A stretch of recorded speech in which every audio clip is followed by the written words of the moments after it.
U എയിലേക്ക് വരാൻ നിൽക്കുന്നവരും അതേപോലെ യു എയിൽ നിലവിൽ വിസിറ്റ് വിസയിലൊക്കെ വന്നിട്ട് ജോലി അന്വേഷിക്കുന്നവരാണെന്നുണ്ടെങ്കിൽ നിങ്ങൾക്ക് നല്ലൊരു ഓപ്പർച്യൂണിറ്റി വന്നിട്ടുണ്ട്. അബുദാബി എയർപോർട്ടിൽ എത്തിഹാദ് എയർവേസിന്റെ കീഴിൽ നിങ്ങൾക്ക് ജോബിന് അപ്ലൈ ചെയ്യാൻ പറ്റും, അല്ലെങ്കിൽ ജോബ് ചെയ്യാൻ പറ്റും. ഒരുപാട് കാറ്റഗറിയിലേക്ക് വേക്കൻസീസ് വന്നിട്ടുണ്ട്. ഈ കാണുന്നതാണ് കമ്പനി പബ്ലിഷ് ചെയ്തിരിക്കുന്ന വേക്കൻസികൾ എന്ന് പറയുന്നത്. ഒരുപാട് കാറ്റഗറിയിലേക്ക് ഇപ്പോൾ അവസരം ലഭ്യമായിട്ടുണ്ട്. 10ാം ക്ലാസ്, +2, ഡിഗ്രി, ITI, ഡിപ്ലോമ യോഗ്യതയുള്ള ആർക്കും അപ്ലൈ ചെയ്യാൻ പറ്റിയ ഒട്ടനവധി കാറ്റഗറികളാണ് ഇപ്പോൾ എത്തിഹാദ് എയർവേസ് ഓപ്പൺ ചെയ്തിട്ടുള്ളത്. ഈ ജോബ് ഒഴിവുകൾക്ക് പബ്ലിഷ് ചെയ്യാൻ വേണ്ടിയിട്ട് സർവീസ് ചാർജോ റിക്രൂട്ട്മെന്റ് ചാർജോ കാര്യങ്ങളോ ഒന്നും തന്നെ ഉണ്ടാവില്ല. കമ്പനി തന്നെ ഡയറക്റ്റ് ഹയർ ചെയ്യുന്നതാണ്. ഈ ജോബിന് അപ്ലൈ ചെയ്യാൻ വളരെ സിമ്പിൾ ആണ്. നിങ്ങൾ ഈ വീഡിയോ ഇപ്പൊ തന്നെ നിങ്ങളുടെ കൂട്ടുകാർക്കും അതേപോലെ ജോബ് അന്വേഷിക്കുന്ന ആളുകൾക്കൊക്കെ ഒന്ന് ഷെയർ ചെയ്ത് കൊടുക്കുക. ഈ ജോബിന് എങ്ങനെ അപ്ലൈ ചെയ്യുക എന്നുള്ളത് ഞാൻ പറഞ്ഞുതരാം. നിങ്ങൾ ഗൂഗിൾ എടുത്തുകൊണ്ട് gluejob.com എന്ന് പറയുന്ന വെബ്സൈറ്റ് ഓപ്പൺ ചെയ്യുക. അതിനകത്ത് എത്തിഹാദ് എയർവേസ് കരിയർ എന്ന് സെർച്ച് ചെയ്ത് കഴിഞ്ഞാൽ ഈ വന്നിരിക്കുന്ന വേക്കൻസികൾ കാര്യങ്ങളെല്ലാം നിങ്ങൾക്ക് കാണാൻ സാധിക്കുന്നതായിരിക്കും. താഴോട്ട് വന്ന് സ്ക്രോൾ ചെയ്യുകയാണെന്നുണ്ടെങ്കിൽ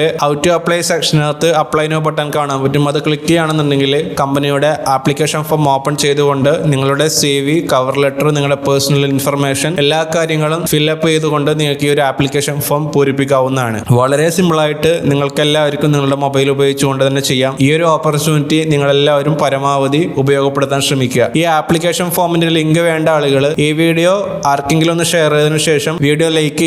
എന്നിട്ട് വീഡിയോക്ക് താഴെ ആപ്ലിക്കേഷൻ ഫോം എന്ന് കമന്റ് ചെയ്യുകയാണെന്നുണ്ടെങ്കിൽ നിങ്ങൾക്ക് നിങ്ങളുടെ DM-ലോട്ട് ആപ്ലിക്കേഷൻ ഫോം ലഭിക്കുന്നതായിരിക്കും. മറ്റെന്ത് ഡൗട്ട് ഉണ്ടെന്നുണ്ടെങ്കിലും വീഡിയോക്ക് താഴെ കമന്റ് ചെയ്യുക.